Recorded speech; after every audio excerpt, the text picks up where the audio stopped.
अमानत।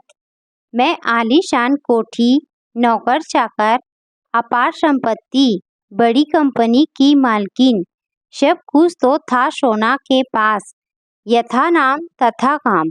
मिट्टी को हाथ लगाती सोना बन जाता। बस कमी थी तो साथी की। एकांकीपन उसे कसक देने लग गया था। अपने माँ बाप की इकलौती संतान होने के बावजूद सोना को वसीयत में तो ज्यादा संपत्ति नहीं मिली थी, लेकिन इंजीनियरिंग की पढ़ाई करके वह कब नौकरी करते करते एक बड़ी कंपनी की मालकिन बन गई, पता ही नहीं चला। उसके कुशल हाथ और प्रबल बौद्धिक बल उसे सीढ़ी दर सीढ़ी ऊंचा उठाता जा रहा था। बस शारीरिक सौंदर्य से ईश्वर ने पूर्णतः वंचित ही रखा था उसे। जीवन के 45 बसंत पार कर चुकी सोना को कभी कभी स्त्री तुल्य स्त्रियों से रश्क होता था कि ईश्वर उसे कोमलता देना ही भूल गए। एक दिन ऑफिस में एक नवयुवक हाथ जोड़ता हुआ आया कि मैडम, मुझे जॉब की बहुत ज़रूरत है। मेरी माँ का अभी निधन हुआ है। घर में और कोई नहीं है। उस युवक की बातों में सोना को कुछ सत्यता लगी और उसने उसे जॉब पर रख लिया।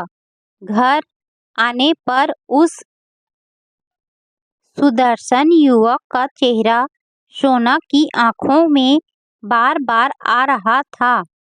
अगले दिन सोना ने उसे बुलाकर उसका नाम पूछा तो ज्ञात हुआ कि आकाश नाम था उसका।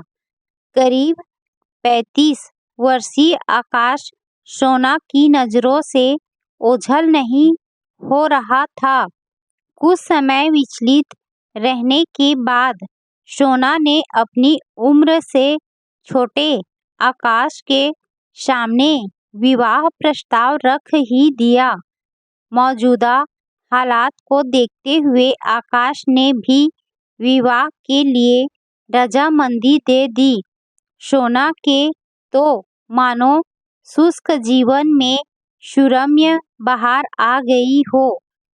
विवाह उपरांत सोना ने वर्षों से दबी अपनी इच्छाओं को साकार करने के लिए बाहर जाने का प्रोग्राम बनाया।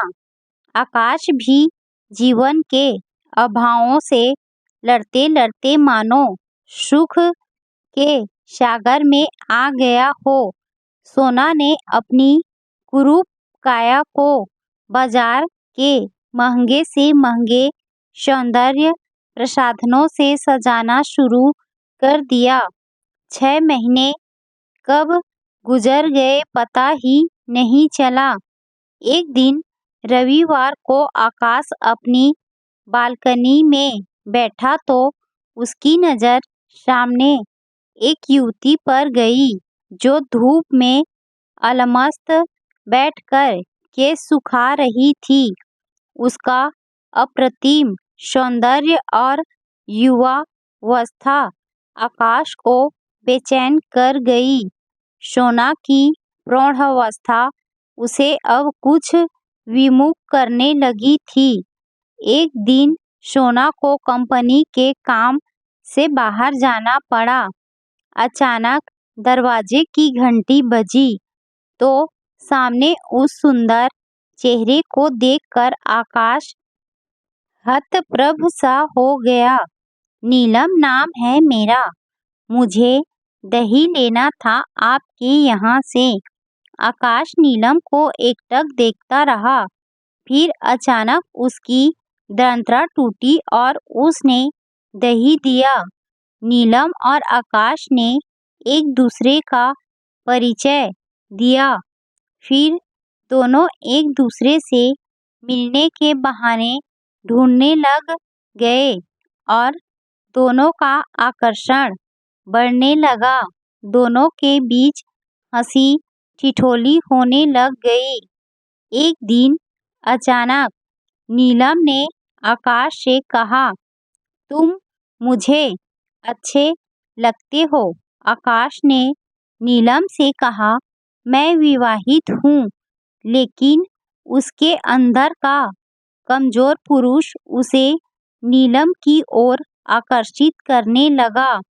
आकाश और नीलम दोनों अक्सर मिलने लग गए। एक दिन सोना कंपनी के काम से बाहर गई थी। नीलम मौका देखकर आकाश के पास आ गई थी। अचानक दरवाजे की घंटी बजी। सामने सोना को खड़ी देखकर नौकर ने पूछा, अरे मेम साहब, आप एक दिन पहले ही आ गई। हाँ रामू, मीटिंग कैंसिल हो गई थी, इसीलिए मैं जल्दी आ गई। रामू ने तुरंत सोना को नीलम के अंदर होने की खबर दी। सोना नौकर रामू को शांत करते हुए तुरंत घर से बाहर चली गई। सोना की अनुभवी नजरें सब समझ चुकी थी, लेकिन वो आकाश से सच्चा प्यार करती थी और अपने प्यार को बदनाम नहीं करना चाहती थी।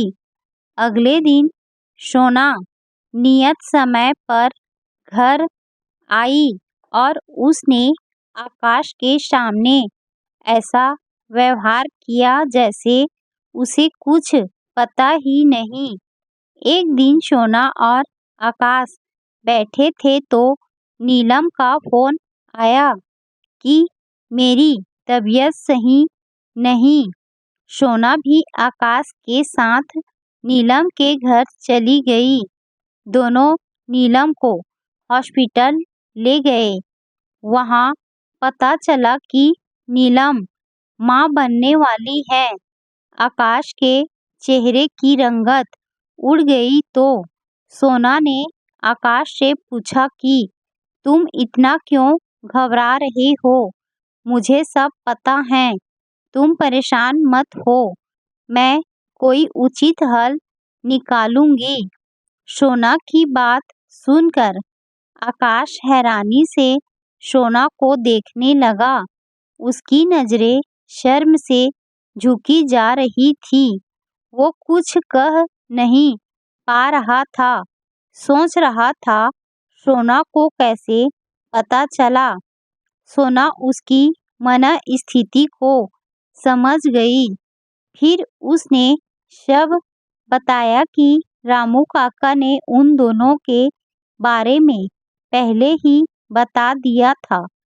सुनकर आकाश के आश्चर्य का ठिकाना नहीं रहा कि सब कुछ जानने के बावजूद सोना ने कितने संयम से काम लिया। वो सोना के चरण पकड़ना चाहता था, लेकिन सोना ने उसे गले से लगा लिया और कहा कि इसमें किसी का कोई दोष नहीं, सब परिस्थितियों का खेल है। फिर नीलम को बुलाकर सोना ने दोनों से कहा कि मेरी तुम दोनों से एक गुजारिश है कि तुम इस बच्चे को जन्म दो और उसे मुझे दे दो। अपने प्यार की निशानी मानकर मैं मातृत्व सुख भी महसूस कर लूंगी और जीव हत्या भी नहीं होगी। लेकिन लोग क्या कहेंगे?